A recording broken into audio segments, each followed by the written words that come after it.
Ndawo bogogo nabomkhulu, makhosi amakhulu khanya lilisedi. iNkosazana Yamanzi eZanemvula. Siyakhuleka emakhosini namhlanje thina uZulu magebe undaba ezitho sithula isikandaba elembele icama emalembe ngokhalipha bawo. Rona batawo bahlalile banamanethehla busibata semali. Ukuthi bathu bahantithi khanya lilisedi kutawo yalihaga.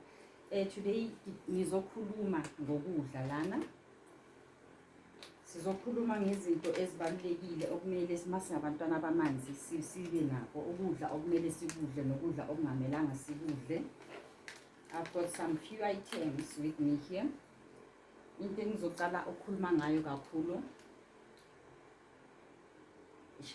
HIT. Umntwana amanzi, umntwana oku-awakening process, kumele ube nalo letiyeli, liyakusiza kakhulu. Lisebenza kakhulu nge-crown yakho, i-chakra yakho in the crown, ukuthi ube umuntu okhumbulayo izinto ezenzakalayo esimeni sakho sabantu abadala. Mabafika bakhuluma ngawe, mawuphuza itiyeli so uyakhona ukubezwa, liya-assista kakhulu. Nayibona ngisho HIT kumele uhlale unayo. Enye into futhi okumele uyidle, insila udla umdoko wakho lo brown wamabele, kumele ufake i-chai seed. Angisho niyayibona i-chai seed, nayibona ngisho iyabonakala. I-chai seed nayo iyanceda kakhulu njengoba ngishilo, and futhi iyayiboosta ne-immune system ukuthi amasotsha wakho womzimba abe pure, abe right. But iyanceda kakhulu-ke for abantwana bamanzi mawadla kakhulu. Yazi mangangitshela ukuthi mina isibhedlela ngiqabene naso. I remember last nabantwana bami siye emanzini, ngathanda ukulimala emanzini. Bangiphuthumise esibhedlela. Mangibuya esibhedlela bathi kimi gogo phuza amapilisi. Ngathi mina amapilisi angiwaphuzi because of ngidla ama-seeds most of the time. Ama-seed ayanceda bantwana basekhaya. Ama-seed uyawathatha uwafake ukudleni kwakho owadlayo. Uyabona naye ne-fenugreek seed nayo i-right, uyayifaka emdokweni wakho mawuwadla. Asiphathwa aboma-high blood la, abomashukela ziyahamba. And then nalilelinye libaluleke kakhulu, i-rosemary. I-rosemary niyayaza ngisho ibaluleke kakhulu. And noma ubheka ama-price walama-seeds lawa nabo uthi-cheap kanjalo, aboma-25 rand 50 rands in. Kwaye i-rosemary kuyadingeka ukuthi uyidle uma umntwana amanzi ukuboosta i-immune yakho. And then ama-cloves siyawathatha bomkhulu, siyawaboila or uthatha amanzi abilile uyawasoka khona, and then uwakhulekele uwaphuze njengetiye everyday kuseni. Nayo ayanceda ukupurifya ama-chakras wakho. And then ama-cloves kwawona ama-leaves lawa akhona phakathi bengiwamixile. Sisibona into zami zile nale. And then lana nginingi noma yini i-moringa powder. I-moringa powder nayo ibaluleke kakhulu-ke. Nayo-ke uyayifaka etiyeni mawuliphuza, uyiphuze. Like lezi zinto lezi bogogo nabomkhulu izinto nje mawuyogroza kumele uhlale unazo mawumntwana amanzi, ukunceda ama-chakras wakho wonke from the crown to the base. Mawuziphuza lezi zinto enye nenye iyenza umsebenzi wayo phakathi, aboma-high blood, ukujuluka, i-immune ukuthi ube pure, ama-chakras wakho abe pure. You buy these things ube nazo, uyazithenga nje ube nakwa i-pearlberry uba nayo. Mawudla i-oats ekuseni uyayibhoyila ne-oats uyidle, phakathi kwe-oats ayizwakali. Kodwa yona-ke ifuna uyipheka ngisho bese uyimixe whatever food ozobe ukudla, uyayithela lapha ekudleni. Uyawadla ama-seeds, ayanceda kakhulu-ke. Awubi nabo-gouty, abo-high blood, yonke lento leya. Thina amapilisi asiwaphuzi bogogo nabomkhulu ngoba ayasibhlokha, ablokha ilona isishushi lethu. Uthola ukuthi manje asisezwa noma abantu abadala bakhuluma nathi. Iziningi la, ziningi izinto lana. Sengimane ngiyadonsa nje konke ngikusebenzisayo. Lokhu mina ngikusebenzisa kakhulu, ngikumixa nehani. Ihani nayo sengishiye lena. I-colonji ngiyayimixa nohani ngifake etiyeni ukupreventa i-flu. Mawuzizwa ngathi une-flu uthenga lokhu ukufake kuhani. Ihani ayifani kunale i-black seed honey sokuthi manje ude ya angeke ngikhona ukuyilanda, kodwa yona ikhona imixa nehani ukuthi ungabi nomkhuhlane. Uma uya kuboma-Woolworths, le i-yellow mustard le ngiyithole kwa-Woolworths, nayo-ke uyayifaka ekudleni kwakho uyidle. Ngiyazi ukuthi sometimes they don't taste nice. Uma ungafuni ukuthi ikubabele kakhulu, ukuthi uma uzenzela itiye lakho yithi thatha kancane uyiphuze, nazo ziyanceda lezi zinto lezi zonke bogogo nabomkhulu. Uma uzidla kahle uziphuza, it's rare ukuthi usebenzise amapilisi. Amapilisi ayadileya bogogo nabomkhulu, noma uphethwe ikhanda amapilisi ayadileya. Uma uzijwayeze i-medication kakhulu esimeni sakho, kuyadileya. Asali ukuthi abanye abantu bathi mabathatha lo msebenzi mabaku-awakening babaku-chronic. Yebo, laba baku-chronic ayikho into esingayenza, kodwa prevention is better than cure. Uma ungakayiqali i-chronic, uma ungakaguli, prevention is better than cure. Zama ukuhlala unama-seeds, ama-seeds wonke nganisho ngashilo. Ama-cloves siyawaphuza ekuseni, i-fenugreek uyayifaka ekudleni kwakho ukuthi ingazwakali. I-chai seed yona vele nje hhayi, i-chai seed yona vele itiye lakhona kwamele nihlale ninazo-ke lezi ningabantwana bamanzi. And then abo-rosemary, abo-moringa powder, abo-pearlberry, niba nazo zonke lezi zinto lezi. And then-ke ukudla ekungamelanga niwudle, yabona lo mrokho lo okungathi umbhido, imbuya, lo mbhido lo bathi imbuya, ungakhohlwa ukuthi uma uyesiganyeni imbuya iyenza njani, emini iyahluma ithi ibe yinhle ne, bese ebusuku yenzani, iyalala ngisho. So imbuya uma ku-awakening angiyithandi kahle, ngamane uzidlela ispinashi, angiyithandi imbuya ngoba emini uba awake, ebusuku la kumele bafike bakhulume khona so ba-blocked, ithonga seli-relaxile yabo into enjalo. So we must watch out ukuthi sidla ini. Abantu abadala, mina ngazi ukuthi mina ngitshelwe abantu abadala ezinye izinto nje sengiyayindlulisa ngoba abantu abadala bebazi kakhulu ukudlula thina. Thina-ke asinabantu abasifundisayo ukuthi lokhu akumelanga sikwenze, lokhu kumele sikwenze, kodwa ezinye amanye ama-teachings engawathatha kubo kudala ngiyawalalela. Inyama yenkukhu uyayidla ayinankinga, kodwa inhloko ungayidli ku-awakening. Amathumbu, ibindi lokhu okwangaphakathi ungakudli uma ku-awakening. And then inyama uyayidla kahle, yabona, yembuzi, but imvu ngiyacela niyiyeke kancane, inokulalisa. Ngiyazi ukuthi mnandi wonke umuntu uyayithanda imvu, kodwa inokulalisa idlozi lithithibale. Imbuzi ungayidla akuhluphi, kodwa inyama yangaphakathi, singithi nje inyama yangaphakathi mana limholi nasenkomeni nje, please guys, you stay away from those things man ku-awakening process.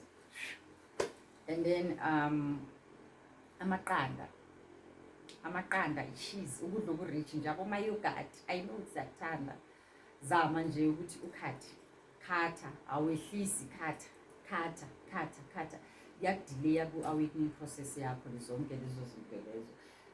Into kumele nidle kakhulu, kumele nihlale nama-veg kakhulu, kumele nihlale nama-fruits kakhulu. And then ni-try ukuthi inyama ebovu niyivakashele, kungabi into yakuthi every week wena udla inyama ebovu. At least mawuyidle eshiwo, asithi futhi noma ngathi once a week. The problem ngenyama ebovu ukuthi ithatha isikhathi ukudigesta esiswini, utho ukuthi nazi ukuthi kumele nihlale ni-pure, ama-chakras wenu kumele ahlala pure. Inyama ebovu it takes time to digest esiswini, iyakumosha la ngaphakathi, and angeke uhlale upeyida wena nawe uyagada yonke lento leyo, yabona into enjalo. So inyama ebovu nayivakashela, uma uyidle thrice a month, it's better than nothing. Inyama engathi safe inyama emhlophe, inkukhu. And then ifish, I don't want to debate kakhulu ngefish, kuya ngabantu bakho bamanzi ohamba nabo. Abanye abantu like mina, before ngiba ku-awakening process, ifish bengiyidla like ngathi ngiyahlanya, abama-muscles yonke lento le bengiyithanda, i-seafood bengiyithanda ngenhliziyo yami yonke. But ngithe mangicala iyo-awakening process ngathi ngiyayidla, bogogo ngafuna ukuwela phansi, ngacanga ukuthi hayi mhlambe ngiyagula. Ngayiphinda futhi in 2 weeks time ngathi ngithi tin fish, ngajuluka ngabamanzi ngaqhaqhazela. So that's why ngithi lapho angifuna ukukhuluma ngoba sabantu asifani. Mina kimi abantu bami bayasho ukuthi so udla abantwana bakini. I know ukuthi it sound weird, but yeah, sabantu asifani. Mina kuba ngathi ngidla abantu basekhaya, yabo into enjalo. So ifish vele okoko ngaba ku-awakening namanje ifish nje. Okay, only once I think boma 4 years ago ngike ngatrya ukuyidla kayi-1 but ngafila bad, azange ngenze niksi, ngafila bad ukuthi yazi mangidla something ngifila bad as much as ngiyithanda nje ocean basket thingcono ngasavakasheli kuyo. I-pork ke mina ukuthi ngakhulele Siyoni bantwana basekhaya, thina i-pork vele beyingangeni kwakungena endlini. Mawuthenga for abantwana isikhaftini, angisho nokuthenga i-grows uyenze yonke, try ukuthenga i-chicken ne-beef, yabona aboma-ration namaviyana we-beef chicken, yabona into ezinjalo, abobaloni be-beef chicken. Nje i-pork mina la kwami angithandi kwa ukuthi ingene enhloko, kodwa sifani, khona abanye abantu abelaphi bendabuko i-pork bayayithanda, bazokutshela ukuthi hhayi amadimoni waphuma, lezo ngulube ezinamadimoni zaphuma zahamba namanzi, so i-pork akunalutho kuyona. Kodwa phela angisho amabhilizi wabantu awafani, mina vele ngakhula i-pork ngingayidli inhlobo at all, angiyidli. Ingulube ngilapha ngayo kodwa ukuthi ngiyidle cha, angiyidli. So bantwana basekhaya bokuyiloko, namhlanje bengikhuluma kakhulu ngokudla okubalulekile ukuthi kumele sikudle, especially masu-awakening process. And then kumele uhlale ugabha, inyongo ayifuneki la, legwebu lihlala la alifuneki. Kumele uthole ispeyiti ungapeyita maybe once after 2 weeks upeyite. Kumele kube umuntu ohlala ufutha kakhulu, ufuthe usteam.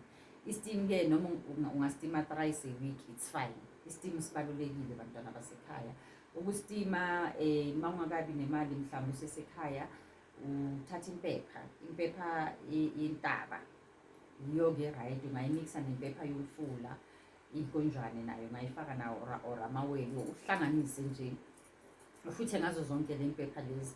Kwa ukuphalaza uyakhona uyibhoyile leyo mpepha, uyisefe, uyithele, yabona ku-5 litre yakho, uphalaze, mawuceda enye esalayo uyithathe udume ngayo futhi nakhona ku-right. And then in terms of ukupeyita, mina yazi ukupeyita ngiyasaba ukutshela abantu ukuthi bapeyite ngani, but nayo-ke impepha mawuyibhoyilile uyayisefa, angisho kancane, uyithele lapha, uyakhona ukupeyita ngayo, ovula ama-chakras wakho.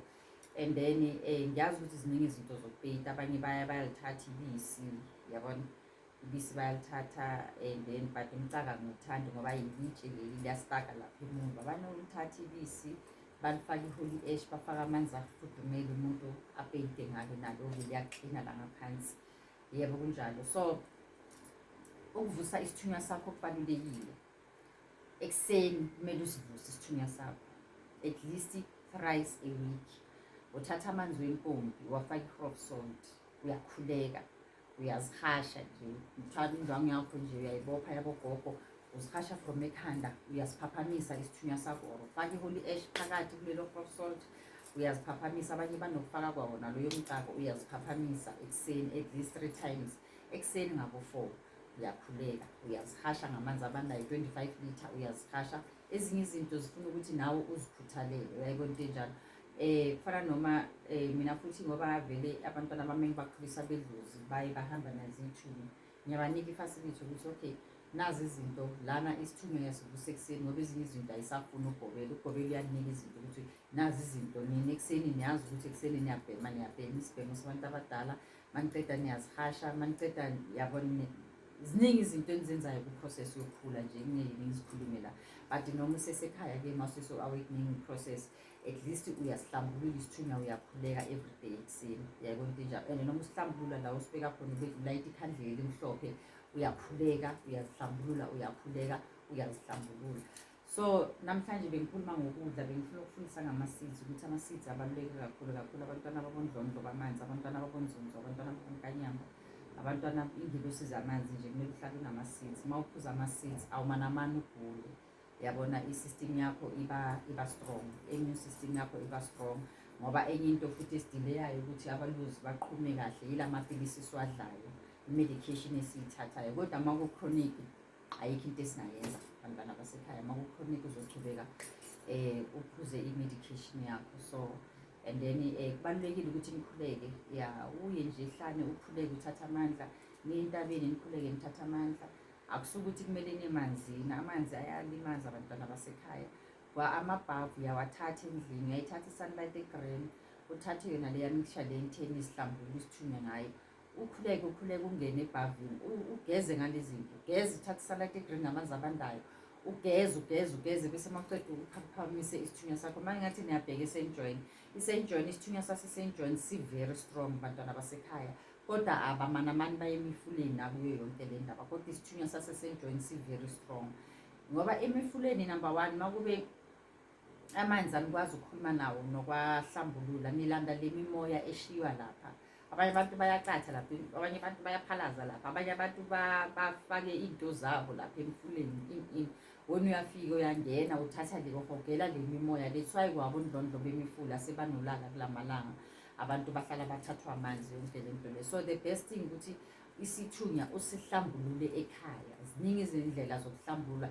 Hamba uyothatha amanzi, hamba uyothola amanzi olwandle, uthatha amanzi wempophoma, uthatha amanzi omfula ahambayo, uthatha amanzi wesiziba, yabona, uhlanganise wonke lamanzi lawo, and then uyakhona ukuphaphamisa isithunywa sakho ngo-25 liter every day, ukhuleka khona endlini. It doesn't mean ukuthi uye endaweni yakhona, especially if mawungakaphakamisi kahle umsebenzi, ngoba uzothanda ukuba nenkinga khona mangakalungisi nemisamo ukuthi nakoleta or awakabi right wena, so yemfuleni uthanda ukushiyeka, yabona into ezinjalo.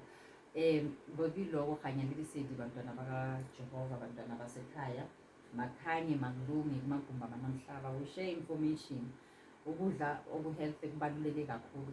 Drink a lot of water. Remember thina bantwana bamanzi vele siholwa amanzi, so you must always drink a lot of water as well.